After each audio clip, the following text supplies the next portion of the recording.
Smackdown starts off with a Logan Paul promo. He basically ends up mentioning that he's the future of WWE, and he ends up, praising himself and ends up saying that he's the reason why WWE is going to end up going to Netflix, how they're going to ESPN now, and he's the reason why WWE and TKO is making so much money. You get John Cena, he comes out, he basically schools Logan Paul. He ends up basically saying that the fans are what makes the show. Without the fans, the show doesn't exist. Then he ends up saying that Logan Paul is mimicking his basic thugonomics gimmick and that he's just copying him. Then he ends up basically going on a huge tangent about respect. He ends up going back to apologize to the kid he ended up insulting a few months back when he first turned heel. And then it ends with him basically ends up mentioning the match at Clash and how he's going to beat him. This was a good promo. I'm rushing through it because it's not too much of this promo where I'm like really need to go that in depth on it. It was a good segment. It was good. Logan Paul, I did think it dragged a bit, to be fair, because this segment, I feel like it was like 15-ish minutes. I could be wrong, but it felt like a 15-minute segment where I don't really think we needed that long of a segment, but it is what it is. It was a good segment. Logan Paul was great when he was just talking by himself. It was a moment where I think he was speaking in French, if I'm not mistaken. But this was great. This was a great promo. Logan Paul continues to impress me every single time he's on the microphone. Well, it wasn't really a back and forth because John Cena took up majority of the time when he was in the ring with Logan Paul. Logan Paul didn't really get to respond back. I understand why they do it, but I kind of hate when WWE does that. Like, I like when wrestlers give an actual promo battle. They actually have a conversation. I kind of hate when they just have one guy speaks, he carries the promo, and then that's it. I kind of hate when they do that. But in this situation, I was fine with it.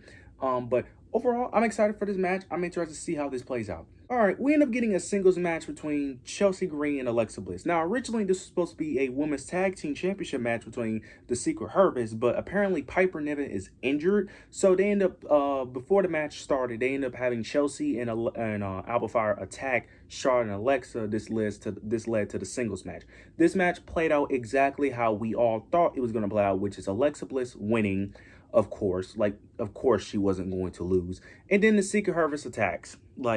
This played out exactly how it has always played out. And if I'm not mistaken, didn't they do this same thing like 2 to 3 weeks ago just with Charlotte Flair instead of Alexa? I swear we have seen this before where they had Chelsea Green lose a match to one of them. I think it was Charlotte. They attack and then they stand tall. They literally did the same thing. The only difference is they just attacked them before the match and after the match.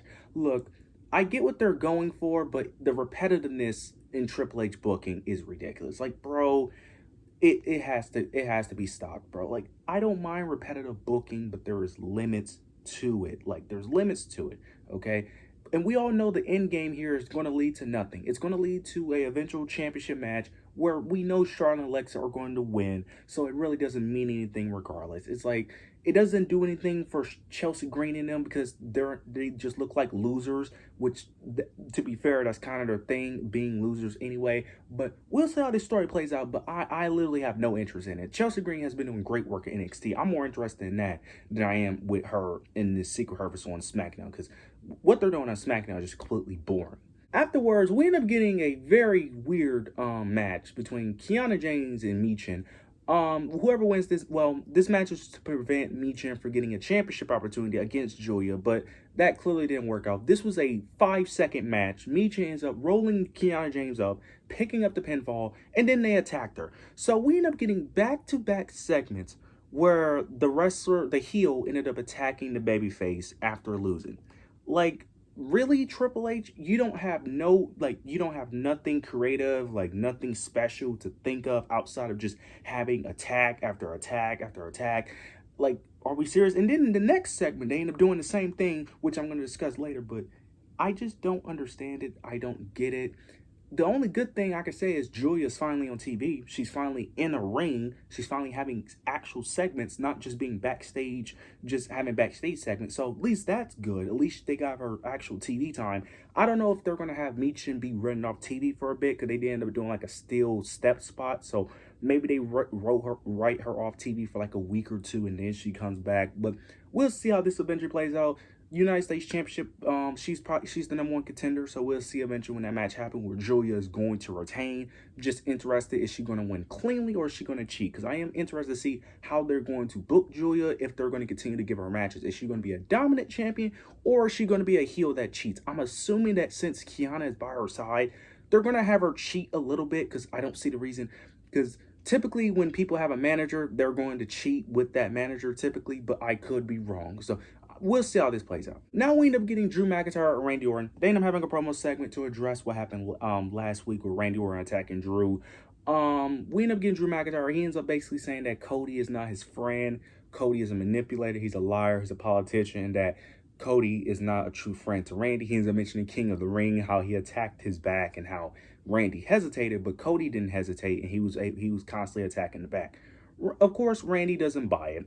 And then Randy ends up mentioning last week's attack, ends up saying that he didn't attack Drew because of Cody. He attacked him because he's a prick. Then Drew McIntyre headbutts him, tries to go for a Claymore, misses it. Randy Orton gets the advantage. Security comes out. He RKOs all the security. Then he was about to hit a punt kick, but Drew McIntyre was able to avoid it.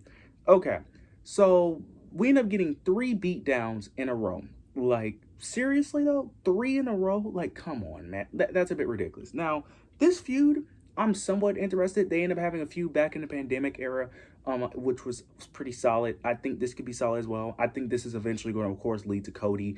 Hopefully this leads into like some type of triple threat. I hope it leads that route.